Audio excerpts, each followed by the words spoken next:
What is up? What is going on, everybody?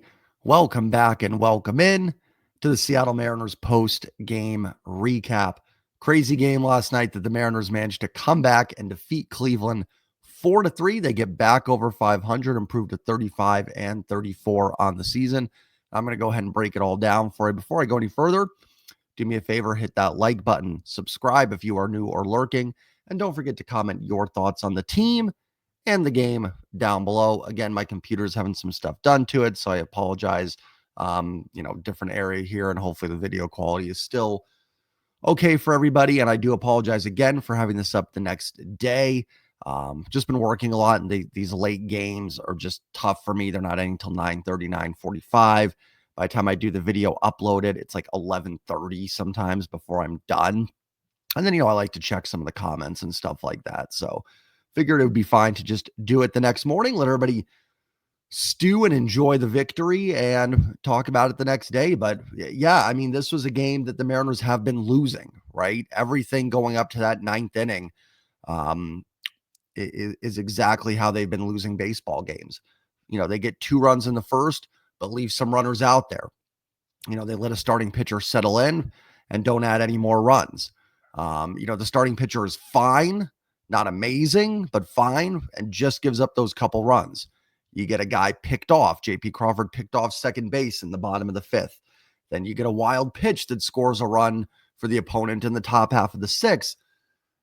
That's kind of how it's been going for the Seattle Mariners. It's just, not doing those little things right. It's been one of the reasons why they've, been struggling as of late. And then there's been no comeback, no bounce back, a little bit against Arizona, obviously last week, that Monday game. But for the most part, I don't want to say folded, because I don't believe it's like they're trying not to win these games, but they just sort of seem to pack it in and can't get the W. But they find a way tonight, right? That's the difference. They managed to come back here against one of the best relievers in baseball in Jonathan Clase, Emmanuel Clase, in the 9th inning with the bottom of the order up. We always talk about those games where, remember that loss, right? How many times do we say that? Go, oh, remember that one when they don't get in the playoffs? We hear all the time, and rightfully so. There are some that we point to. This is a game I would point to as, if this team does get going, does make a run here and gets back in this is a game I would point to as a turning point for the positive. Talk about the negative turning points. I would look at this one as a potential positive turning point. A game that felt like early on they could win, looked like they were going to let slip away in Mariners fashion, and then they find a way against one of the best relievers in baseball to pull it out. So this is 100% a game I would throw in again, not saying they're going to make it, but if at the end of the year Mariners are playoff bound, remember this game would be my advice on that one. So, I always talk about that. It's got to balance out, right? You're going to have tough losses. It's always going to happen, but you hope to balance it with wins like this in games you don't really expect to get it done. And a lot of unsung heroes tonight, I think. In that 9th inning, Dom Canzone gets it started with the base hit. Miles Mastrobuoni draws a walk, probably on a 3-1 pitch that was a strike, but I think Clase missed his spot there. I mean, listen, if it was the Mariners and that was Munoz, I'd be complaining about it. So if you're a Guardians fan, you have every right to be upset about that call. But as I always say too, like, remember, missing a call doesn't mean that like the outcome would have been the exact opposite. I say all the time when the Mariners get hosed by a call, like, that doesn't mean the next pitch to Mastrobuoni wouldn't have been a ball. Maybe he would have doubled into the gap. Who knows? Cole Young with probably the best bunt I've seen from a Mariner all season in that 9th inning. It seems like Mariners always have trouble getting those bunts down in those situations. Bunting's just kind of a lost art. Teams just don't do it as much anymore. So I just don't think you have guys that are as capable as they used to be. You can go back not even that long ago, and I remember Ichiro getting leadoff hits and just being bunted over to second base a lot of the time. So, nowadays it's just very rare. I wasn't even sure they'd have Cole Young bunt in that spot. They did. He got a good one down. I thought for a second he actually beat it out. He didn't. He was out, but that was a tremendous bunt, put it in a place where the only possible out was first base. And I'm not I've talked about all the time, not a huge small ball person. I'm more, you have 27 outs, make them all count. But with JP, Julio, Cal, Polanco, Randy, if it got that far, all kind of due up next. I don't have a huge problem bunting in that situation. JP's been great, had a great game, on deck. So, and worst cases, they walk JP and you feel okay with Julio. We'll talk about those at bats here in a second. But no problem bunting there. JP gets intentionally walked. A great game for JP Crawford, on base 5 times. He has really helped carry this team during this stretch where they've struggled, but JP has been a bright spot. And then you get the wild pitch that scores Dylan Moore. So the Mariners, potentially lose on a wild pitch in the 6th inning, but they get it back. Dylan Moore pinch ran for Canzone in that situation. That ties it. Julio does strike out. I'm going to sound like some, apologist here. I didn't think it was a bad at-bat by Julio. Clase was hitting the bottom of the zone with 101 on him, fouled off some tough pitches. It's not a good at-bat, right? Like, it resulted in a strikeout when a ball in play might have very well won that baseball game for the Mariners. So I'm not going to sit here and say, like, man, Julio with a tremendous at-bat. He struck out, right? That's not good in that spot. But I didn't think it was like, it wasn't that 3-pitch strikeout that we've seen. I didn't think it was Julio's worst at bat. Fouled off some tough pitches. The pitch in that at bat that was the brutal one, the second pitch, I think it was, first pitch was a ball. Second pitch was an 89-mile-an-hour slider right down Broadway that Clase hung. Julio needed to do damage on that pitch. The rest of them, like I said, 101, 102, not much you can do. Cal gets walked intentionally. Again, right move by Cleveland. And then Jorge Polanco, who is heating back up, comes through with the base winning hit right back up the middle, and the Mariners get a victory. But Polanco's been swinging the bat much better last few weeks. Started out the season, as we know, on a legitimate like MVP type tear, dropped off for sure. And the power hasn't fully come back, but did homer Friday night, and is starting to hit the ball harder, starting to elevate a little bit more. Polanco doesn't have to be a 40 home run terror. He just has to do enough, with the power, and add in what he's been doing with some doubles and singles, and he's going to be fine. So Polanco gets the walk-off hit and is the hero. And now the Mariners go for the sweep today on Father's Day. By the way, happy Father's Day to any of the dads out there. Hope you all have a great, great day. Enjoy it with friends, family, whoever you are with. Hopefully, if it's Father's Day, you're with, family and stuff, but enjoy your day for sure. Shout out to all the amazing dads out there. Yeah, and then the bullpen does its job, right? Like, that's what you get on the back end too with the Mariners. Let me scroll down here on the box score. Where is there we go.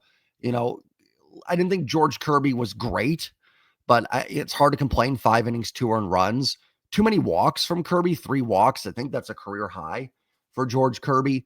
And a lot of 3-ball counts. We've kind of seen that from Kirby more this year. Now, listen, one thing I always kind of criticized Kirby for in the past was almost being too much in the strike zone. We've seen Kirby in there too many times. And now that he's nibbling a little bit more, I can't complain too much. I don't mind it because the command control is still good. Guarantee you Kirby's still near the top of strike throwers in baseball this year, or in his limited sample. So I'm not completely against him being a little bit more cautious, trying to get guys to chase more outside of the zone. If that's what he's doing, I am okay with it.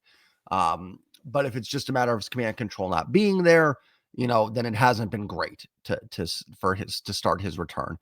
I can't say he's been better each start because this start was worse than the last one, but it's also like, I can't sit here and say he was bad either. Like, I wasn't, it's just one of those starts he was fine, right? Like, and I know I say that a lot, but there's no other way to describe it, right?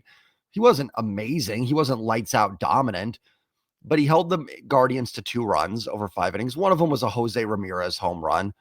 Sometimes great players get you. Ramirez is a great player. He got Kirby. So, I can't get on that too much. And overall, George Kirby did his job. Gabe Spire does give up a run in the 6th inning. I thought Spire was fine. The 2 hits that, who was it?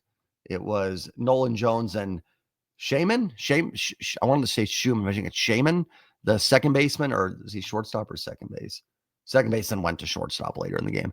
Both of them kind of, Scheman's, I'm going to butcher that name, was like bounced off the plate. Nolan Jones just kind of went the other way with it, poked it into right field. Then he gets the big strikeout of, Fry. and then throws the wild pitch. So I thought Spire was fine. Like, can't throw that wild pitch in that spot, obviously. I also thought it was a ball that Cal could have blocked. I mean, it is a wild pitch, but I think Cal's got to keep that one in front of him there. So I thought Gabe Spire was fine in his inning, gave up 2 hits, a run, 2 strikeouts. Kirby's final line, by the way, 5 innings, 5 hits, 2 runs, both earned, 3 walks, 5 Ks. Strikeouts good. And listen, not a great Cleveland lineup either. So that's why I kind of just put it in the fine category. Kirby threw 101 pitches. Didn't think he was had his best by far, but kept the team in the game. Vargas with a solid shutout inning in the 7th, allowed a hit, no runs, no walks, no strikeouts. Legumino was good in the 8th with a strikeout, no hits and no walks. And Coar gets the win and throws a shutout 9th inning with a strikeout. More good news for the Mariners winning this game outside of winning this game is you should be good to go with the bullpen today. Maybe Spire threw 26 pitches. He might be down. Vargas has thrown back-to-back days, so possible that he's down. We should have Brash, Coar, Munoz is available. So you should have a pretty good arsenal. And Vargas only threw 12 pitches yesterday. So maybe there's a chance that you do have Vargas for a couple outs in this one. Probably still have Legumina if you need him. And on the other side of it, Hunter Gaddis has thrown back-to-back days. Cade Smith has thrown back-to-back days for Cleveland. Clase threw, how many pitches did Clase throw? 20. He's probably fine if they need him today. But, and Gaddis only threw 8, but pitched back-to-back days, like I said. Smith threw back-to-back days and was kind of hit in the head 2 days ago. So I don't know if they're going to have him pitch 3 days in a row. So Cleveland was an outstanding back end of their bullpen.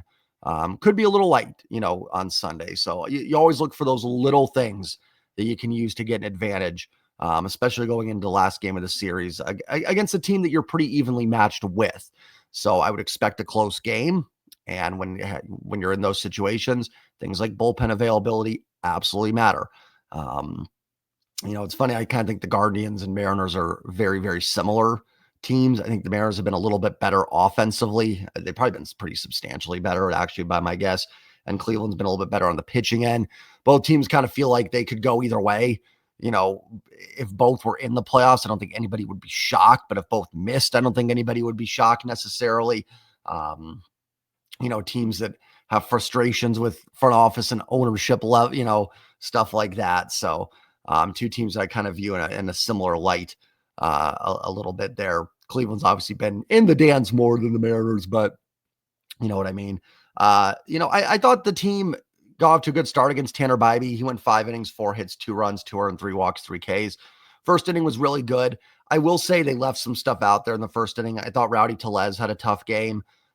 Listen, I can't be like, oh yeah, he should have hit a 3-run home run in all of his at-bats, but he came up in some big spots, left runners on. That first inning felt like a chance for the team to get 3 or 4 runs and open this one up a little bit, and they didn't. I'm never going to complain about 2 runs in an inning. If you did that every inning, you would score 18 runs. So, it's hard to be like mad at 2 runs, but definitely felt like they left some guys on there. Mariners did go 3 for 8 with runners in scoring position, so certainly better than they've been. A lot of that being in the 9th inning there with Polanco, and actually just the 1 hit, right? The 9th inning, because the wild pitch was the other run. It was good to see Cal come through with that double in the first inning. It was a Polanco sack fly. So kind of doing the little things, right? We've seen spots where this team can't get that sack fly.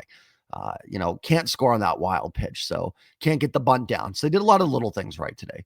Let's look at the box score, then I'll go ahead and get out of here. JP, like I said, 3 for 3 with 2 walks, on base 5 times. OPS is up to 811. JP continues to have an outstanding season. Julio is 1 for 5. Obviously didn't come through with that 9th inning, but Julio's been pretty hot of late. Like to see a home run here and there, but he's had some doubles, some base hits, still playing good in center field. And the hit was kind of a bloop, but it got in there. So JP did have the base running blunder, just to go back to him real quick in that 5th inning, getting picked off second. Listen, I'm not going to complain about a guy getting on base 5 times, but that's a spot where can't happen, right? You cannot get picked off in that situation there at second base. Feels like Nair's been picked off a lot recently as well. Cal 1 for 3 with the double, RBI and a walk. It's funny. Cal feels like he's been kind of struggling of late. And he certainly hasn't had the power output in the last couple of weeks or a week and a half that we've seen in the past from Cal. But like 4 at-bats on base twice with a double and a walk. Had 2 walks on Friday. Go back to Arizona. the game 3 they lost, had a single and a walk, was robbed of a home run the day before. So I think we're just so used to Cal being like Aaron Judge that when he has games like this, we go, oh, wow, Cal didn't really do much. But he was fine. Cal was absolutely fine. Polanco was 1 for 3 with a walk and a sac fly. So nice productive game from Polanco on base twice and a sac fly. Randy was 0 for 2 with the walk. I think he was hit by a pitch as well. Let me double check that. Yeah, so Randy on base, and Cal was hit by a pitch. So Cal was actually on base 3 times today, and Randy was on base twice. Rowdy had a tough game, 0 for 4. Canzone only 1 for 4, but it was a big one. It got the rally started. Demo pinch ran and scored on the wild pitch. I thought that was heads up base running by Demo.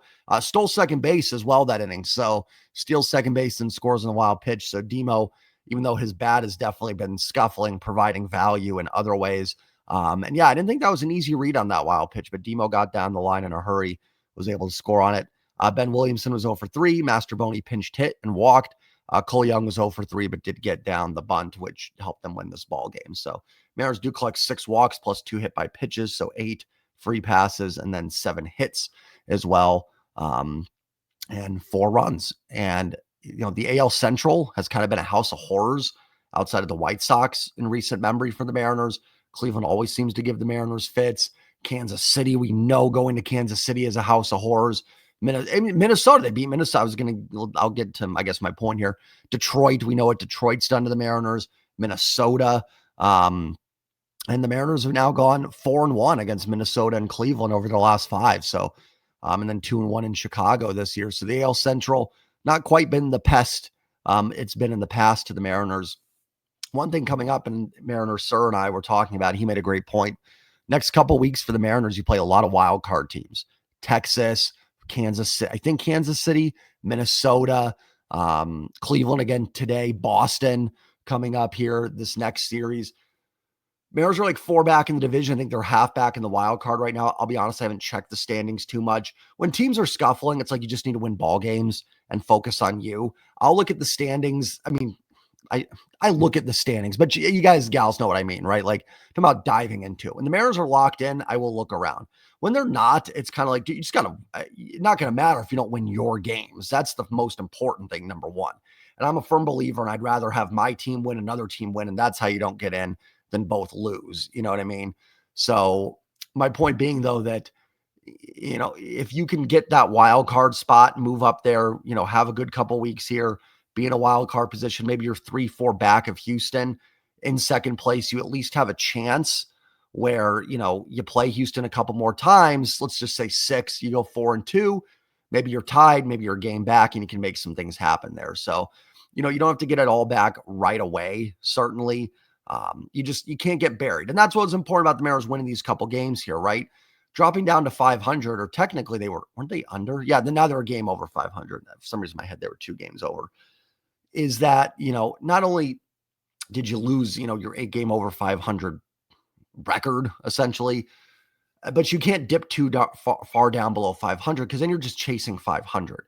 You get 6-7 below, you go on a 7-game winning streak. Congrats, you're 500. You're back in it, but now you've got to maintain that kind of pace, essentially. If you drop down to 500, which the Mariners did, and even a game below, super frustrating, but it's not necessarily like the end of the world, because you do get that streak, and maybe the Mariners are in it right now. Let's say they just hypothetically have a 5-1 homestand, and then, or even 6-0, or for the record, they go 8-2, right, over a stretch. Very possible. We've seen this team do it. I don't think anybody's going to deny this team isn't capable of doing that.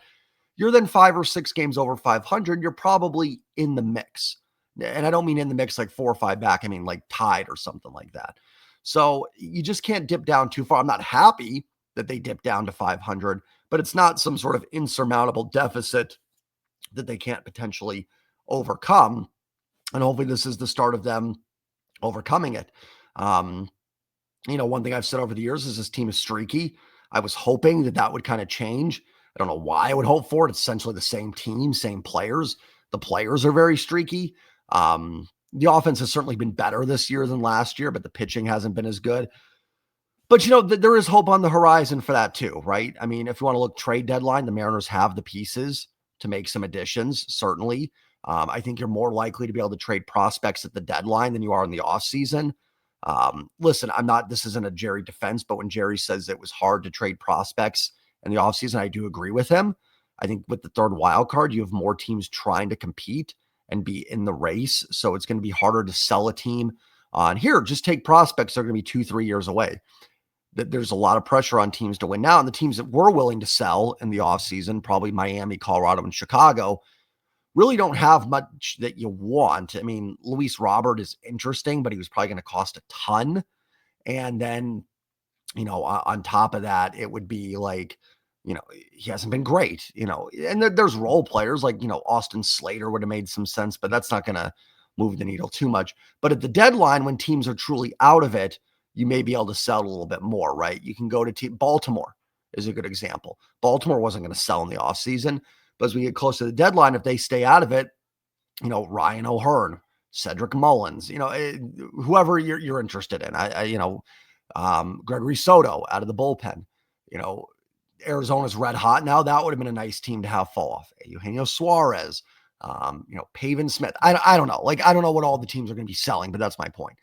And on the other front, and listen, I want to be very clear. I do not want to hear that Luke Raley and Logan Gilbert coming back are the deadline additions for the Mariners. So if Jerry and Justin start, don't let them get away with saying that. I hate that. But you do have them coming back. They're not your deadline additions potentially, but Logan should be back against Boston, and Luke Raley, I believe, has started his rehab assignment. So those Rowdy Tellez at-bats that have been frustrating, and Rowdy's done some good things, but that could easily be Luke Raley sitting in there. And then everyone else is bumped down a little bit, and the lineup just becomes a little bit deeper. So not only do you have a chance at the deadline, but you have hope on the horizon. Now, I never want to sound kind of like just, J-Man, you were done, now you're back, done back. Sports will do that to you. I've never been done. Even when they were getting swept by Arizona, I still said there was opportunity here, I certainly wasn't giving up on the season. But also these 2 wins also don't undo all the bad either, right? It's nice. It's more fun to watch the team win, but they still have flaws. There's still a lot of warts on this team. So you just hope that they can find a way. Like last night, the warts were there in that game, but they found a way. Hopefully they can get the sweep today against Cleveland. We'll be celebrating it on Father's Day. I'll be back this evening with the post-game recap. Take care, everybody. Happy Father's Day to all the dads. Like, comment, subscribe, and as always, go Mariners. Peace.